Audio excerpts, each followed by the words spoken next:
안녕하세요. 세상을 바꾸는 작지만 강한 흐름 채널 M&L의 밸류 크리에이터 김장길입니다. 자, 정말 오랜만에 인사드립니다. 그동안 좀 너무 바빠가지고요. 시간이 많이 늦었습니다. 자, 빨리 강의 시작하겠습니다. 오늘은 무자본으로 19억 사업자금 만들기 시리즈 그 세 번째 시간이고요. 정확하게는 트릴로지로 구성을 했습니다. 오늘은 그 첫 번째 시간 효과적인 사업자금의 활용 방법에 대해서 말씀을 드리고요. 기초편과 심화편으로 구성이 되어 있는데 지난번과 마찬가지로 심화편은 참금 특강으로 구성되어 있으니까 참고하시기 바랍니다. 자, 그럼 본강의 시작하겠습니다. 이 강의를 오랫동안 쉬고 있다 보면은 사실 좀 어떤 생각이 드냐면은 그동안에 해왔던 내용들에 대해서 되짚어보는 그런 시간도 생기는 거예요. 그러니까 뭐냐면은 이제 보통은 제가 이제 일들이 바쁘게 되면은 사실 이 강좌 하나를 촬영하기 위해서 들어가는 시간이 최소한 보통 한 3시간에서 4시간 정도 들어가고 그 전에 기획하는 시간이 들어가고 또 이제 뭐 편집하는 시간이 들어가고 이런 식으로 이제 구성이 되는데 이제 그렇게 한 번에 시간을 낼 수 있는 그런 이제 시간적 여유가 없다 보니까 결국에는 이제 하루에 남는 뭐 1시간, 2시간 이런 짜투리 시간을 가지고 사실 강좌를 촬영하기가 어렵다는 거죠.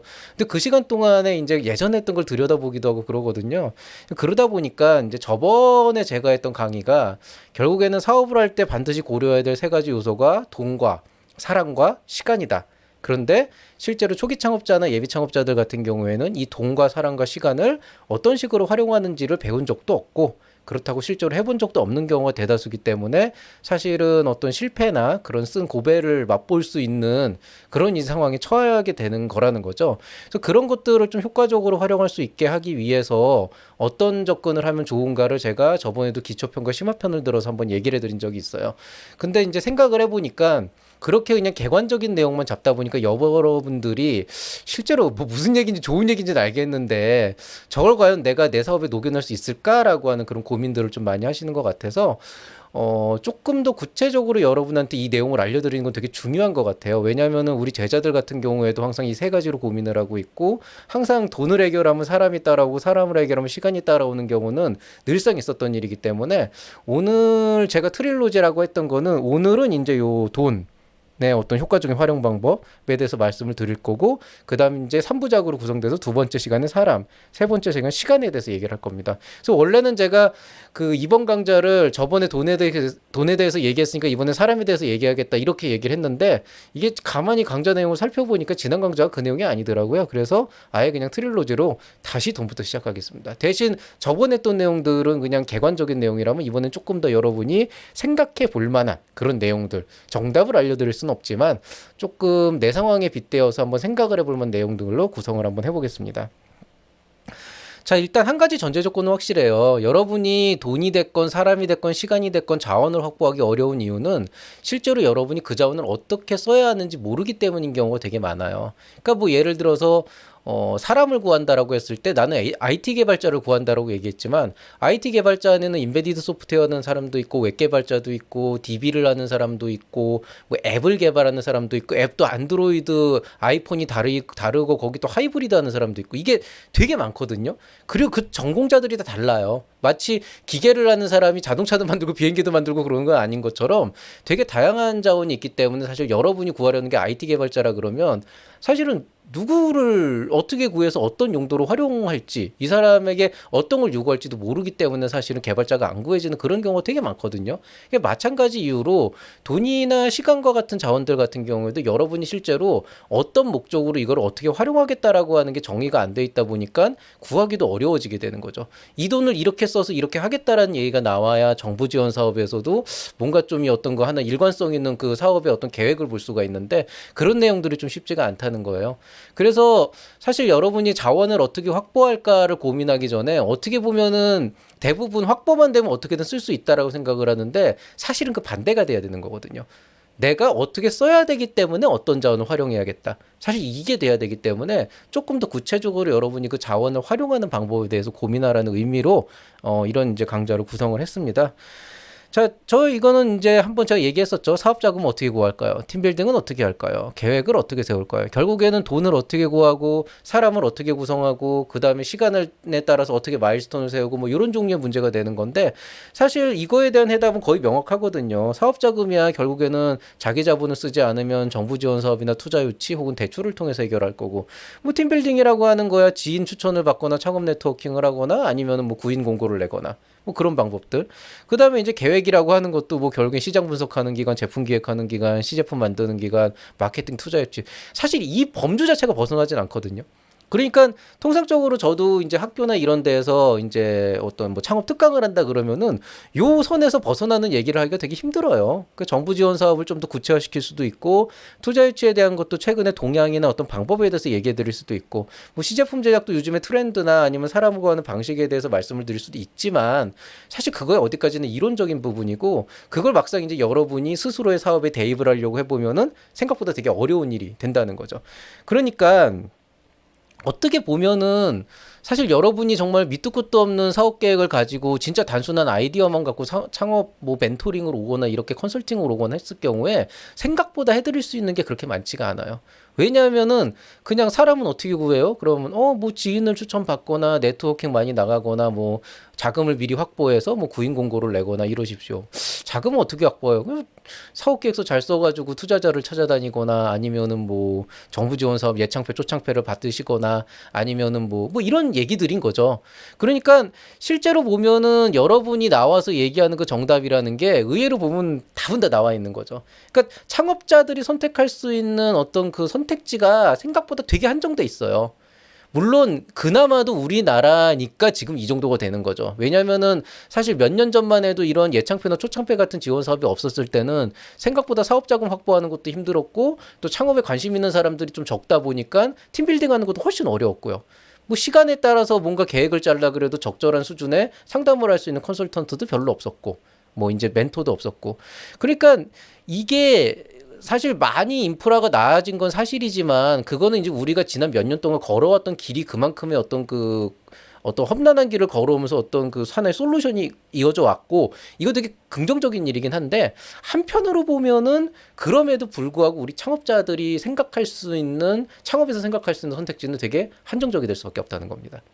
그리고 사실 정답이라고 하기 힘든 게 이게 안다고 실천할 수 있는 게 아니죠. 뭐 정부 지원 사업 받고 싶다 그래서 누가 주는 것도 아니고 투자 유치 하고 싶다 그래서 받는 것도 아니고 뭐 팀빌딩 개발자 구한다 그래서 이렇게 딱 나오는 건 아니잖아요. 그러니까 통상적으로 정부 지원 사업 같은 거 할 때 대부분 오해하시는 게 이제 그 우리가 이제 연구개발 인력은 없지만 돈 받으면 인력 구하겠다. 이게 사실은 어쩔 수 없는 표현인 거예요. 따지고 보면은. 왜냐하면 나중에 돈 받으면 구하겠다라고 하는 거는 돈이 받아줘도 못 구해주면 할 수 없다라는 전제 조건도 깔리거든요. 그리고 사실 이 바닥에 있는 사람들이면 누구나 알지만 생각보다 사람 구하는 게 쉽지가 않아요.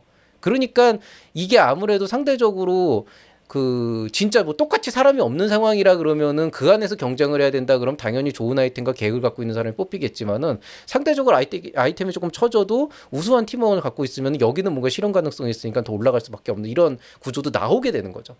그러니까 사실 이게 안다고 실천할 수 있는 것도 아니고 뭐 정답이라고 얘기하기 힘들다는 거죠. 뭐 예를 들어서 좋은 대학 가려면 어떻게 해요? 뭐 학교 공부 충실하고 국영수 열심히 하고 시험 잘 보고 뭐 그거잖아요, 사실은. 그러니까 이게 좀 그 뭐라 그래야 되나? 되게 좀 힘든 이슈라는 거예요. 그러니까 어떻게 보면은 여러분들이 처음에 사업을 진행하는 과정에서 겪는 어려움들은 되게 당연한 거고 그게 여러분 잘못도 아닌 거고 그렇다고 누가 또 가르쳐 주냐면 또 그런 것도 아닌 거고. 그래서 이런 이제 프로그램도 있는, 이런 이제 뭐 강좌도 있는 거고, 뭐 그렇게 볼 수는 있는 거죠.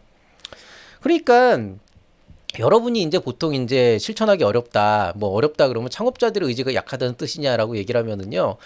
그냥 그렇게 얘기하면 될 것 같아요. 제가 여기에서 가끔씩 이제 까칠하게 얘기하고 뭔가 뭐 이런 식으로 하지 말라라고 하는 사례가 있긴 하지만 사실 제가 여태까지 연간 뭐 한 창업자를 100명은 넘게 만나 봐요. 지금 한 5년 동안 거의 한 4, 500명 만난 것 같은데 근데 그 제가 1년 동안 만나는 100명의 창업자 중에서 실제로 제가 막 짜증이 나가지고 막 이따위로 하죠.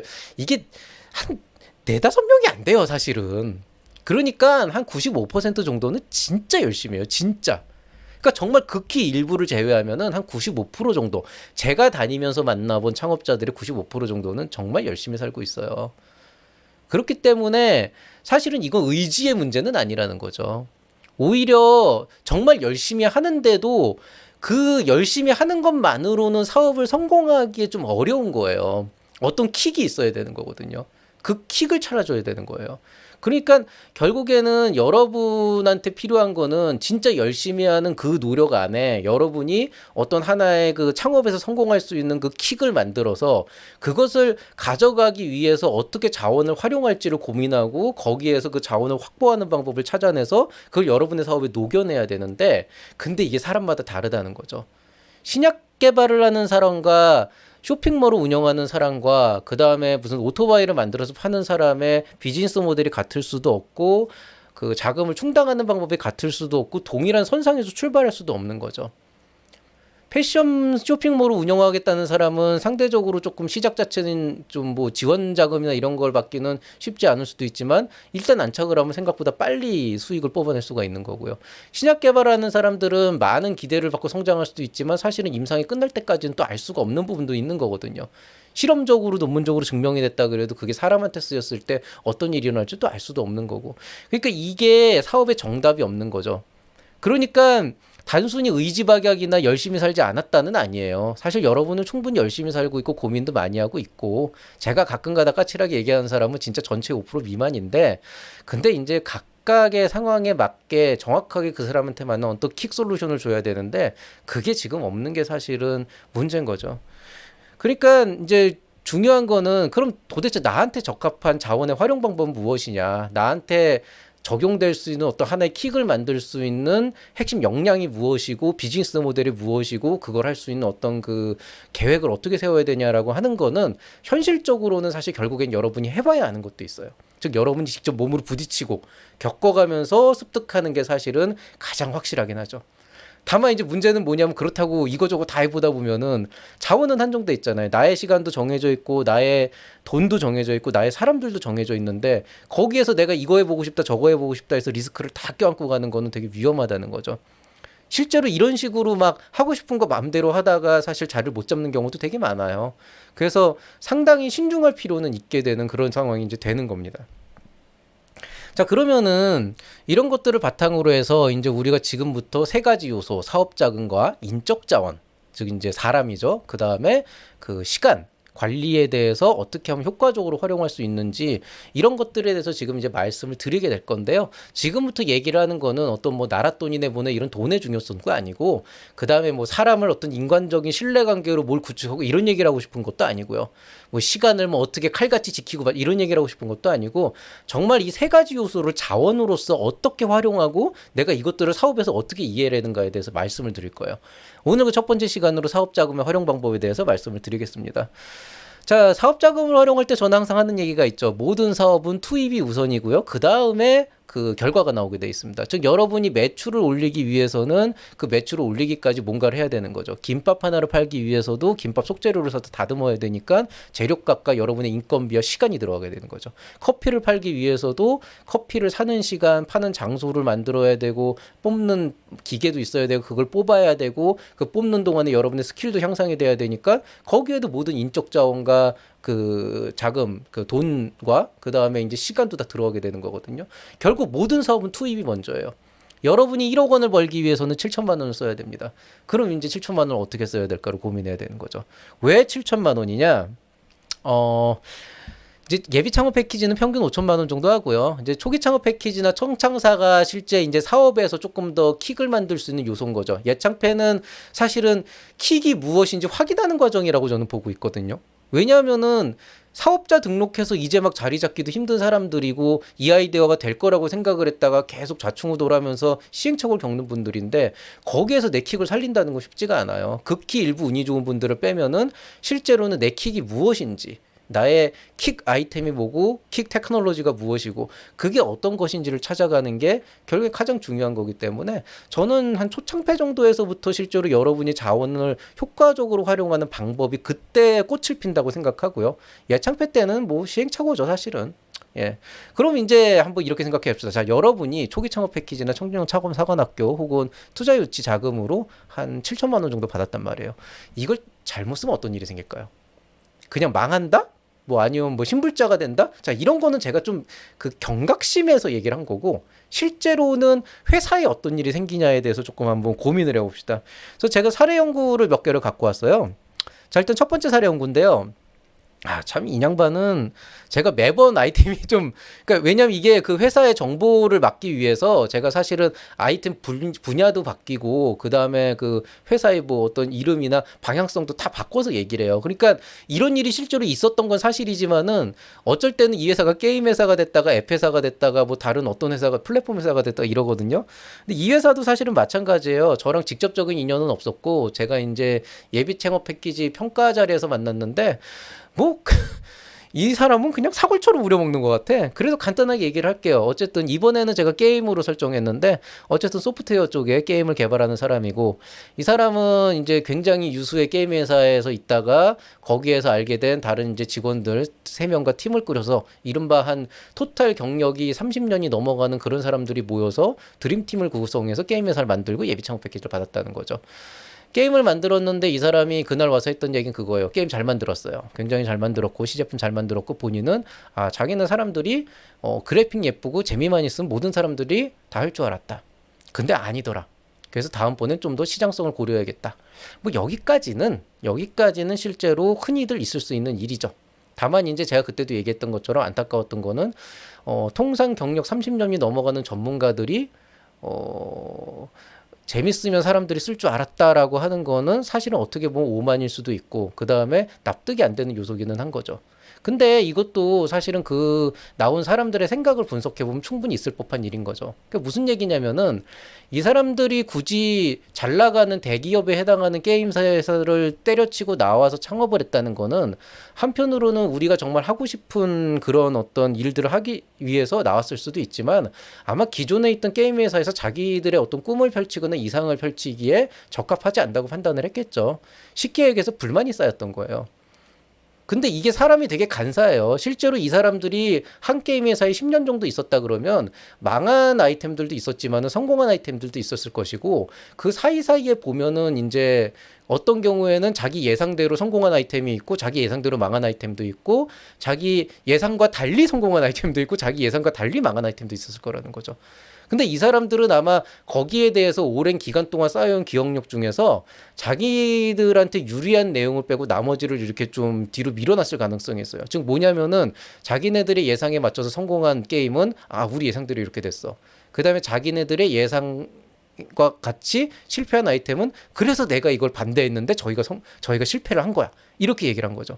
그렇지만 실제로 아마 상당히 높은 확률로 이 사람들이 안 될 거라고 생각했는데 된 아이템도 있고 될 거라고 생각했는데 안 된 아이템도 있죠. 보통 이런 경우에는 자기 합리화를 해요. 나는 틀리지 않았는데 세상이 썩었다 뭐 이렇게 생각을 하거든요. 그러니까 그런 생각 안에서 무슨 생각을 하냐면 내가 원하는 걸 내가 직접 만들어서 뭔가를 하면은 대박 칠 것 같다는 이 생각이 되는 거죠. 그러니까 거기에서 이제 실제로 어떤 현실과의 괴리감이 나왔을 수가 있는 거죠. 그러니까 무슨 얘기냐면은 그 실패한 경험에 대해서는 세상이 썩은 거였고 성공한 경험에 대해서는 내가 맞았던 거였기 때문에 실질적으로 내 예상에 맞는 것만 하면은 무조건 될 것이라는 생각을 하지 내 예상과 다르게 성공을 했거나 실패했던 것들에 대해서 내가 어떤 부분이 잘못됐냐에 대해서 생각을 안 한 거죠. 사실 창업을 하는 분들은 이런 경우가 되게 많아요. 자기 자신에 대해서 되게 객관적으로 봐야 되는데 보통은 그런 부분들은 사실 또 이제 사람의 어떤 그 본능이 있기 때문에 어쩔 수 없는 부분도 좀 있거든요. 그래서 그런 요소들도 좀 있습니다. 자, 중요한 거는 이분들은 어쨌든 그렇게 게임을 시작을 했고 만들었는데 실패를 했죠. 자, 예비 창업 패키지라고 하는 건 어쨌든 실패라고 하는 것도 보듬을 수 있도록 하는 지원 사업이기 때문에 그 자체가 잘못된 건 아닙니다. 근데 문제는 여기에서 실제로 이 대표자의 태도가 사실은 되게 문제가 있었던 거죠.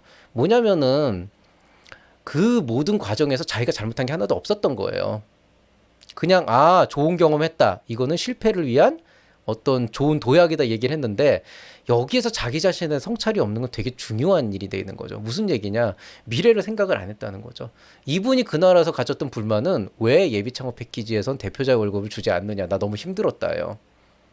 그러니까 이게 근본적으로 생각을 해보면은 자 월급을 준다 안 준다의 어떤 그 내용이 중요한 게 아니고 결국 핵심이라고 하는 거는 이 대표는 본인이 앞으로 어떻게 해야 될지가 아니고 본인이 왜 못했는지가 돈이 부족하고 지원 자금이 거지 같고 시스템이 거지 같으니까 못했다라고 생각을 한 거죠. 사실 그걸 자기가 제대로 활용을 못했다라고 생각을 하진 않죠. 이런 실패들이 남의 회사에서 직원으로 일할 때 일어났다 그러면 정말 좋은 경험을 한 거겠지만 안타깝게도 이건 대표의 회사였거든요. 직원들 월급을 줘야 되잖아요. 근데 그거를 줄 수 있는 기회를 놓친 거죠. 그래서 보통 이런 경우에는 되게 그 실패 자체가 뼈 아프게 되는 건데 근데 이제 문제는 뭐냐면은 다음에 어떻게 할 거냐는 거예요. 이게 인양반이 이 다음에 뭔가 초기 창업 패키지나 이런 거로 넘어갈 때 우리 게임하는데 쫄딱 망했어요. 재미없어서 망했어. 이번에 안 망할 거예요. 이런 정도로는 어필이 안 된다는 거예요. 근데 거기에 대한 고찰이 안 됐다라고 하는 거는 사실은 이 사람은 그 다음을 위한 어떤 대책도 안 세워놨고 그 얘기는 지금 남아있는 나머지 3명의 팀원에 대한 생계도 사실 막막한 상황이라는 거죠.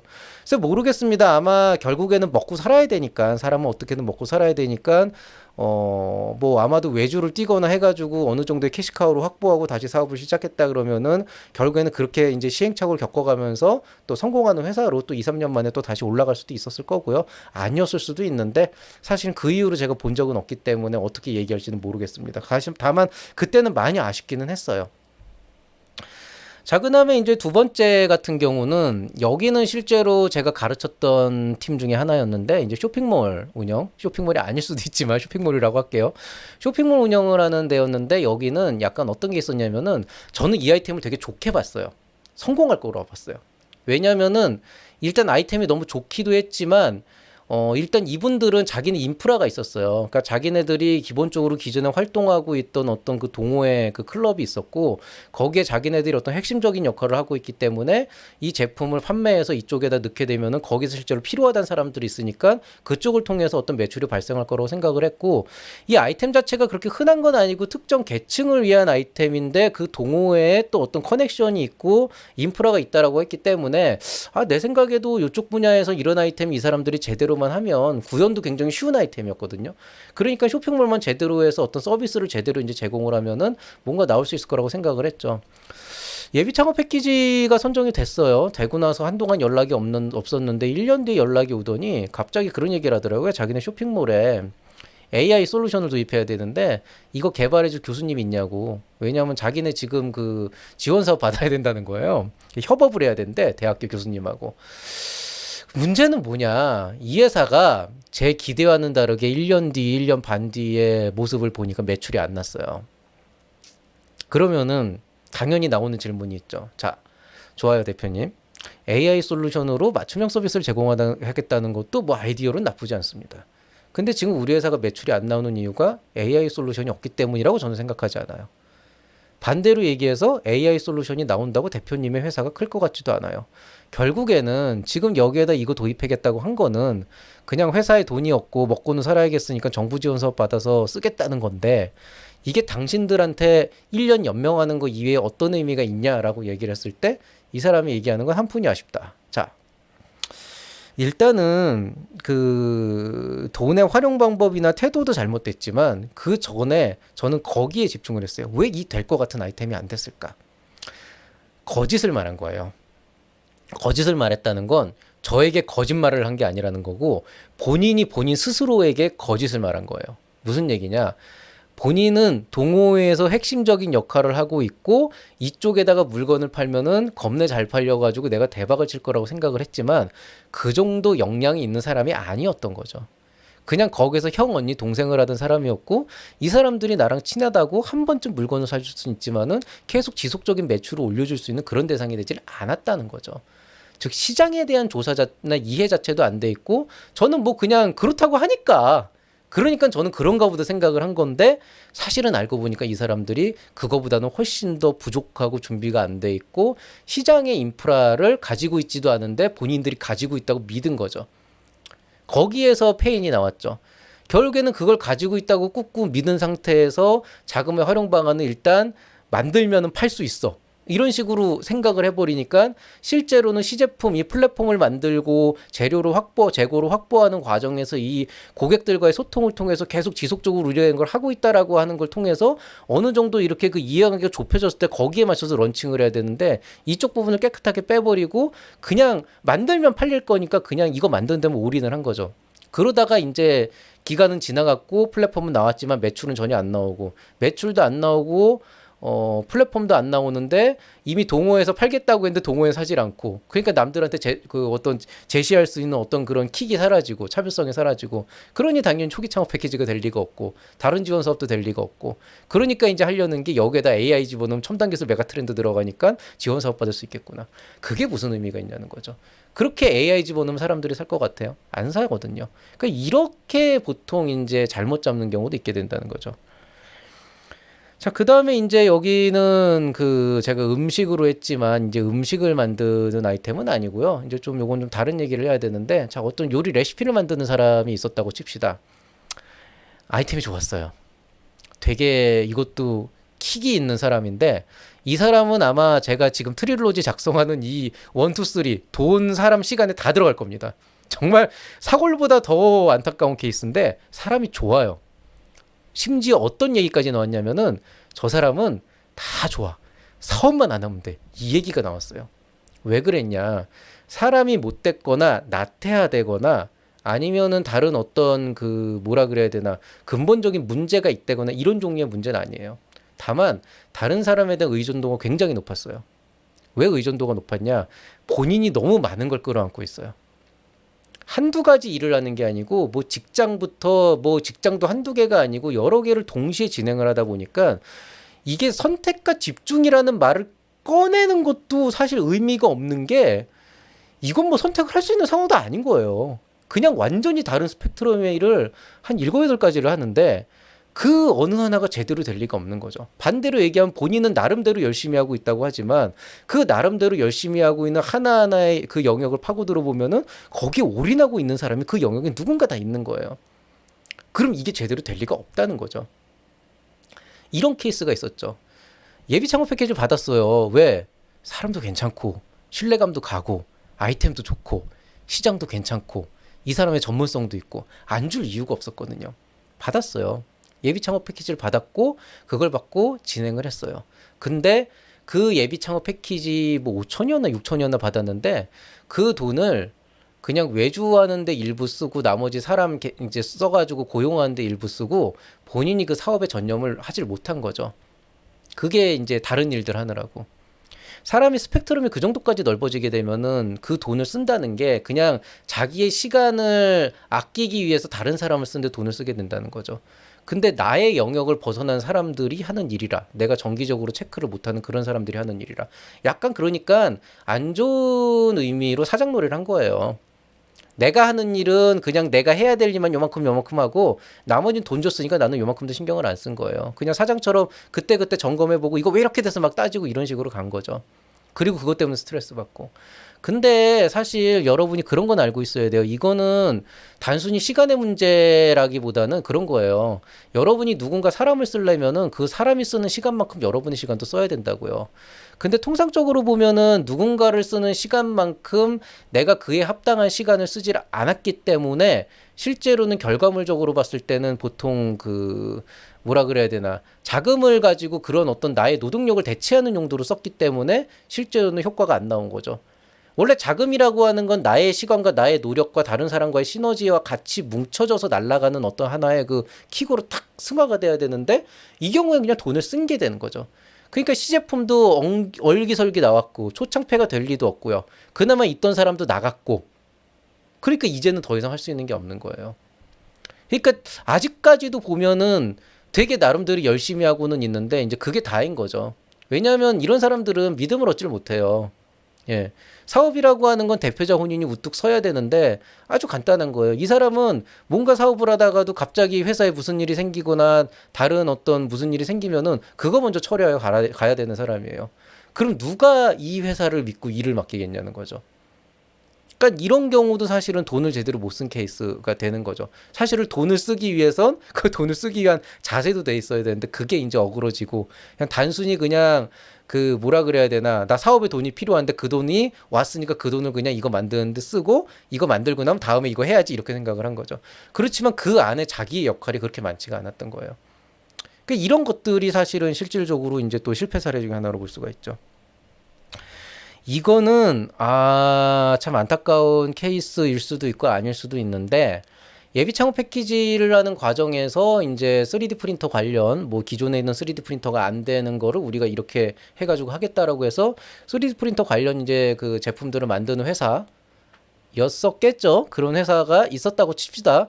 그런 일을 하는 저희 제자들이 있었는데 이제 기계 전기 쪽에 제자를 하는 분들이 있었는데 역량이 굉장히 뛰어납니다. 만드는 것도 되게 잘하고 이제 관련해서 이제 여러 가지 그 뭐냐 결과물도 내놓고 실제로 외주 교육도 하면서 매출도 조금씩 발생을 했는데 이 친구들이 정부 지원 사업을 받으면서 이제 이런저런 일을 하다 보니까 자기네들이 하는 걸로는 그 사업적으로 회사가 유지가 되겠지만은 크게 성장하기 힘든다는 거 보고 조금씩 피보팅을 해가고 있는 중이었어요. 그래서 이제 1년 동안 사업을 해서 실제로 7천만 원을 써가지고 어떻게든 결과물을 뽑아냈는데 문제는 이게 이제 생각보다 사업을 막상 하려고 하니까 돈이 안 되더라는 거죠. 그러니까 이 친구들 입장에서는 그 돈이 안 되는 일을 이제 되게 해야 하다 보니까 이제 피보팅을 했는데 이 피보팅을 아주 개삽질을 했죠. 로봇을 한대요. 자, 이게 그 피보팅을 하는 이유가 결국에는 뭐냐면은 그 지금 내가 하고 있는 일이 결국엔 돈이 안 되겠구나. 내가 정말 즐거워할 수 있는 일이지만은 이걸로 시장에서 어떤 경제적 가치를 산출할 수는 없겠구나라고 하는 생각을 하게 되면은 보통은 일반적으로 저희가 추천을 드리는 거는 그 일을 끝까지 하셔라. 끝까지 하고 희망을 버리지 않되 언젠간 당신의 어떤 꿈과 희망이 이루어질 날이 올 수도 있을 테니까 끝까지 하시되 사업은 현실이고 돈이 있어야 하고 싶은 것도 할 수가 있으니 지금 하고 있는 거는 약간 좀 물밑으로 깔아들여서 서브로 진행을 하고 이거와 연관지어서 시장의 가치를 창출할 수 있는 뭔가를 만들어서 그걸 킥으로 삼아라. 그 킥이 시장에서 안 차게 되고 그게 성장해 가면은 당신이 생각하는 원래 하고자 하는 일도 자연스럽게 묻어서 가게 될 것이다라고 얘기를 하거든요. 근데 3D 프린터를 로봇으로 바꿨다? 3D 프린터는 원래 조금 돈이 되기 힘들기는 해요, 현실적으로. 근데 이걸 로봇으로 바꿨다. 로봇은 뭡니까? 겁내 멋있는 거죠. 그러니까 정신을 못 차리는 거야, 이게. 예. 돈을 썼는데 돈을 쓰고 나서 돈이 안 됐다라고 생각을 하고 그 결과물을 보고 실망을 하고 피보팅을 하는 것까지는 좋은데 그렇게 됐으면 돈을 벌 수 있는 방법을 고민해야 되는데 로봇을 한다? 와, 비즈니스 모델도 안 나오는 이거를? 국내 로봇이라는 게 되게 메가 트렌드긴 하지만은 어느 정도 경쟁력이 있는 실험실 수준의 그런 창업 안에서 실제로 어떤 기술력을 쌓아가면서 가져간다 그래도 사실은 현재의 로봇 시장에서는 당장 어떤 매출 구조를 일으키기가 되게 힘들어요. 그나마 최근에 조금 많이 보여지고 있는 게 이제 그 조리용 로봇인데 그 조리용 로봇도 뭐 로봇팔로 이렇게 커피 내리고 이거는 조금 약간 적이고 실제로 무슨 뭐 카트 배송용 로봇이나 이런 거는 그래도 어느 정도 좀 인지도 있는 이제 뭐 유진 로봇이나 로보티즈 같은 이런 정도의 회사에서 실제로 하는 일들이고 실질적으로 그냥 이런 로봇이다라고 하는 그 아이템을 본다는 거는 기술력을 높여가지고 엑시스를 하겠다는 건데 이 회사는 그렇게 갈 수 있는 자금이 없어요. 그러니까 무슨 얘기냐면 1억 원 가지고 실패한 다음에 70억 원은 넘게 들어가는 사업에 손을 뻗치게 된다는 거죠. 왜? 졸라 멋있으니까. 그러니까 이게 정신 못 차린 케이스라고요. 돈을 잘못 쓴 케이스죠. 예, 돈을 쓰긴 썼는데 그냥 우리가 하던 게 잘못된구나. 그럼 더 멋있는 걸 찾아봐야 이렇게 된 케이스죠. 근데 이게 사실 어려워요. 제가 그렇다고 뭐 남의 사업에 대고 이래라 저래라 할 수도 없고 그냥 이 사업은 조금 내가 볼 땐 돈이 안 될 수도 있을 것 같고 좀 어려울 것 같은데 고민 많이 해봐라 정도였는데요. 결론적으로 얘기하면 이 사업도 접었어요. 결국에는 1년 뒤에 자기네들의 흑역사라고 당당하게 얘기를 하는데 안타까운 건 뭐냐면은 그렇게 흑역사라고 얘기를 하면서 다른 쪽으로 컨셉을 돌렸는데 조금은 현실적이 됐지만 여전히 시장성은 없는 아이템이었다는 거. 결과물은 나오고 있지만 여전히 큰 돈은 안 된다는 아이템이었다는 거. 그리고 핵심 인력이 점점 빠져나가기 시작했다는 거. 이게 보통 한 5년 안에 일어난 일이죠. 5년은 아니고 한 4년 동안에 일어난 일이죠. 자, 그러면은 이쯤에서 좀 다른 얘기를 한번 해봅시다. 이제 여러분이 왜 자꾸 이런 시행착오를 겪느냐.